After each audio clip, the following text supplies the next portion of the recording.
Foreign Secretary level meeting between Nepal and India has concluded as both the neighbors have agreed to prioritize issues of mutual interest, including the assessment of past agreements. Good evening, I'm Prarambha Dahal. Let's begin with the main stories. Meeting of the mechanism of Foreign Secretaries of Nepal and India concludes after assessing agreements between the two countries. Agreement reached to enhance economic and development cooperation for mutual interests. Bivalent vaccine of Pfizer used as booster dose against coronavirus arrives in Nepal. Government making preparations to inoculate citizens above 55 years old and other risk groups. Meeting of the mechanism of Foreign Secretaries of Nepal and India has concluded after assessing the agreements between the two countries. According to the Ministry of Foreign Affairs, both sides have agreed to enhance economic and development cooperation for mutual interests of the two neighbors. 7-member teams led by Nepal's Secretary for the Ministry of Foreign Affairs, Bharatraj Paudel, and India's Foreign Secretary, Vinay Mohan Quatra, had participated in the meeting. Quatra, who arrived in Kathmandu earlier this morning for his two-day official visit, was received by Foreign Secretary Paudel at the Tribhuvan International Airport this morning. Quatra is also scheduled to meet President Bidya Devi Bhandari, Prime Minister Pushpa Kamal Dahal, Minister for Foreign Affairs Bimala Rai Paudel, and senior political leaders. He will also invite Prime Minister Dahal for his India visit. Quatra had served as the Indian ambassador to Nepal for 2 years. He is scheduled to return home tomorrow itself. The bivalent vaccine of Pfizer used as booster dose against coronavirus has arrived in Nepal. In the first phase under the COVAX facility, a total of 345,600 doses of vaccines have arrived in Nepal and will be used as booster doses. The government had requested for 1.5 million doses of the vaccine. According to the Department of Health Services, the remaining doses are to be brought in 4 phases. This is the first time the bivalent vaccine of Pfizer has been brought to Nepal. The government is making preparations to inoculate citizens above 55 years old, those with long-term illnesses and other risk groups with this vaccine, which is considered very effective against subvariant of Omicron. Prime Minister and CPN Maoist Centre Chairperson Pushpa Kamal Dahal has informed about uniting the communist establishment soon and forming a socialist front. He has also defended the government's announcement of public holiday today. While speaking at a program organized in the party office in the capital's Istana, Prime Minister Dahal said that the procedure to unify the communist powers is underway and that consensus has been reached to form the socialist front. Premier Dahal urged all establishments of the Maoist movement to unite. The Premier expressed commitment to attain the objective of development and good governance and that economic and social transformation would be his top priority. Recalling the day the insurgency era began in the year 2016, Premier Dahal claimed that the decision to provide public holiday today, in fact, was made by the government to honor the martyrs, those injured during the movement and their families. The Premier claimed of initiating campaigns for the country's transformation in terms of development starting today. Meanwhile, criticisms are rife within the ruling coalition regarding the decision to issue a public holiday on People's War Day. The move has been widely also criticized in social networking platforms.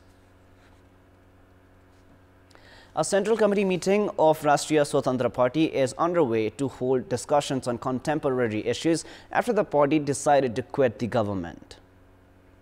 At the meeting held at the party office in the capital's Basundhara, it has been informed that discussions will be held on whether to rejoin the government and to decide on the party candidate for the Chitwan Constituency 2 by-election. Rastriya Swatantra Party also informed that discussions will be held regarding the presidential election and the comments made by party chairperson Ravi Lamichhane during a press conference to inform that the party had decided to quit the government.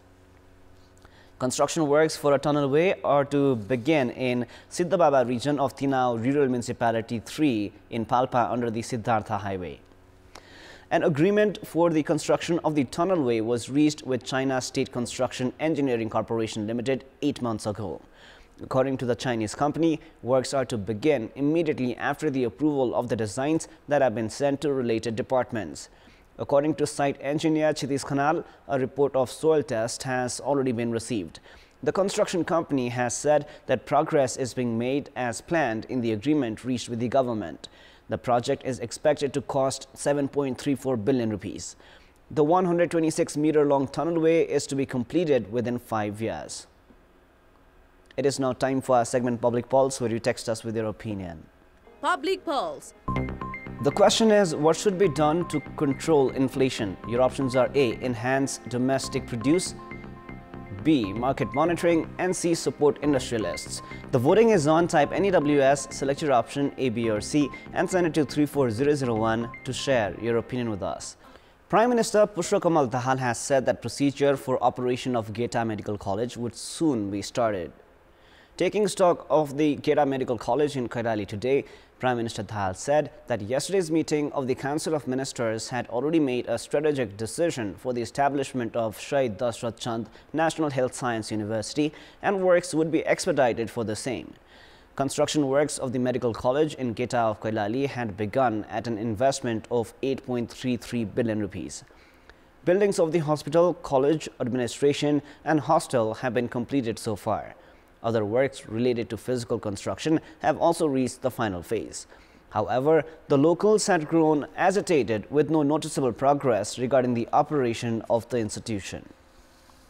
The Minister for Culture, Tourism and Civil Aviation, Sudan Kirati, has said that the tourism sector plays a significant role in generating larger economic revenue from little investment. Laying the foundation stone of the terminal building of Biratnagar Airport, Minister Kirati said that the terminal building would contribute in the development of tourism. He also directed for the completion of the terminal building within the deadline. The 16,277 square kilometer terminal building is being constructed for a capacity of 1,800 passengers. The terminal building of Biratnagar will be larger than that of Pokhara and Bhairawa.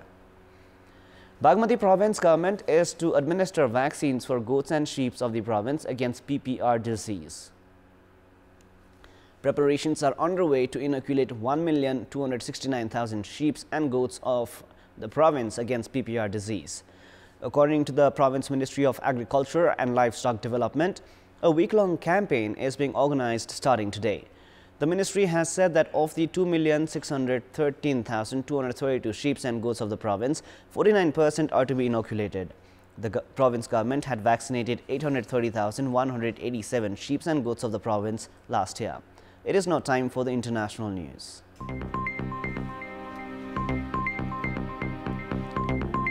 Indian Prime Minister Narendra Modi set out ambitions to more than triple annual defense exports to $5 billion over the next 2 years as arms firms flock to a major air show for a slice of the nation's massive import budget. The country is looking to sign defense deals worth $9 billion at the biennial 5-day Aero India event, its biggest ever, as its airlines try to compete jetliner purchases to meet civilian demand and press global aircraft manufacturers to produce more locally, mainly through partnerships. In a speech at the show, Modi called on India's private sector to invest more and more in the country's defense sector. He added that India exports defense products to 75 countries. India has been one of the world's biggest importers of defense equipment for decades, but it has punched below its weight in the global arms export market. New Delhi's export ambitions are a sign of its growing clout as it uses the leverage of huge imports to attract investment in its domestic industry. Now, China's foreign ministry, in response to questions regarding the Philippines accusing China of disrupting a resupply mission, said that its Coast Guard conducted actions according to law.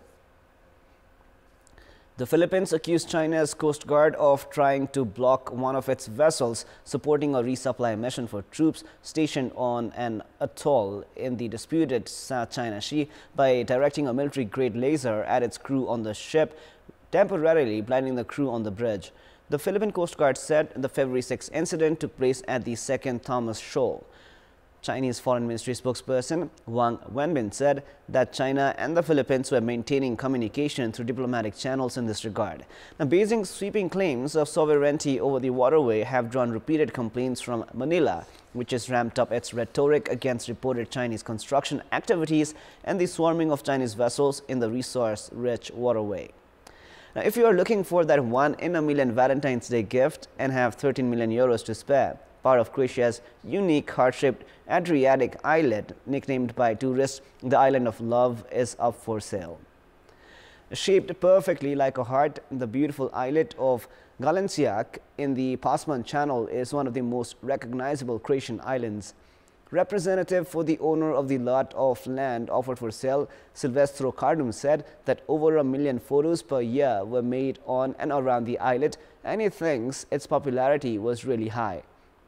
There are no hotels, villas or restaurants on the islet, but that does not stop many top celebrities coming to yachts Galensniak every summer, and now part of it is being offered to prospective buyers for development. Beyonce had her 39th birthday party on the islet, and she's there several days or even weeks every year. Michael Jordan was there last year, Jeff Bezos as well. There's no lack of celebrities in that area. Now, proceeds from the sale would be invested elsewhere in the local community. The island has an area of 142,000 square meters, and slightly over 40,000 square meters is up for sale for the price of 13 million euros, and potential buyers are calling every day. In 2019, scientists from the Department of Archaeology of Croatia's University of Zadar discovered traces of human habitation on the now uninhabited island dating back 7,000 years ago.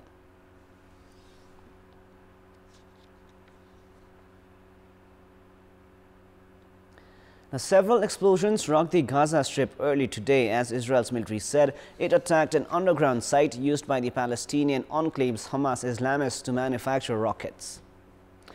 The airstrikes, in which there was no immediate word of casualties, followed what Israel described as its shooting down over the weekend of a rocket that had been fired over the border from Gaza.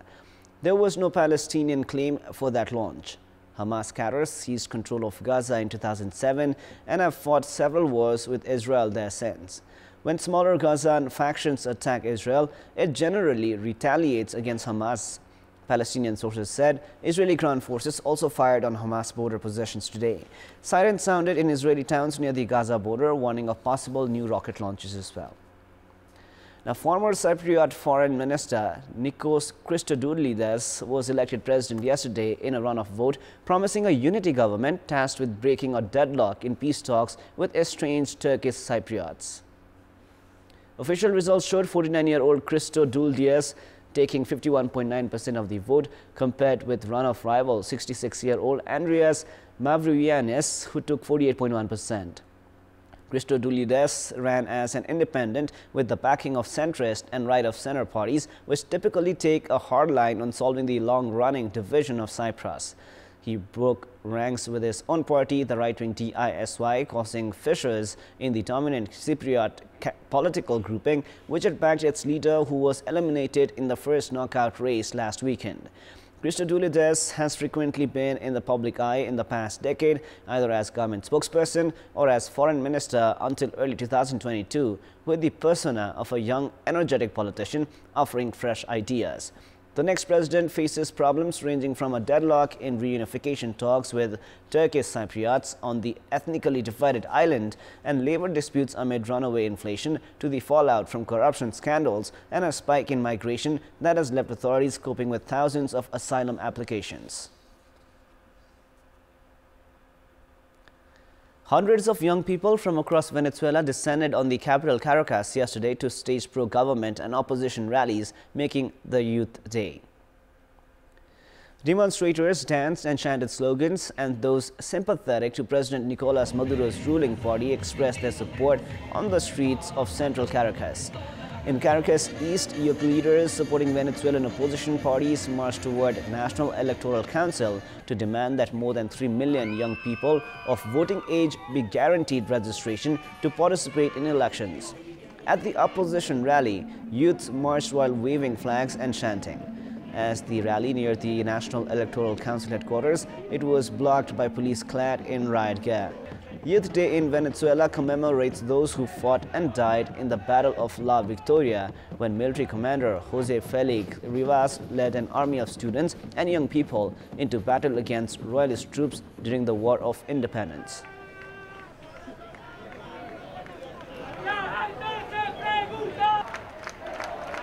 Welcome back. The latest we're learning is that Rastriya Swatantra Party has decided not to join the government anytime soon.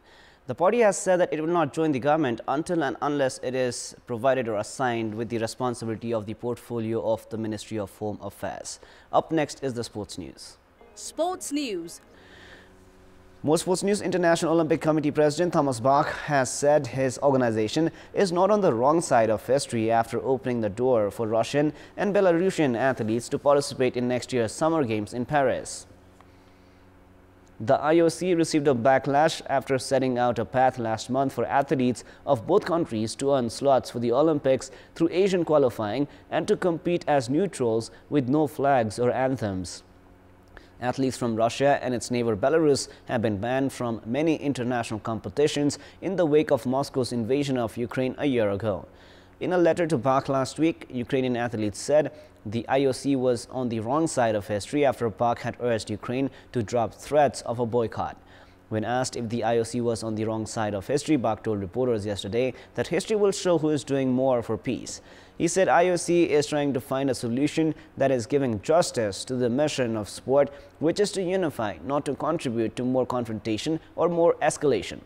Lithuania's sports minister said on Friday a group of 35 countries, including the United States, Germany and Australia, will demand Russian and Belarusian athletes are banned from the 2024 Olympics.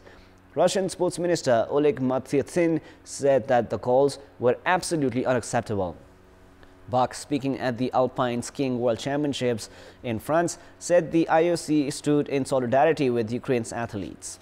So that is all for the moment. Our next English bulletin is at 10:30 p.m. Thank you for staying with us. Goodbye for now.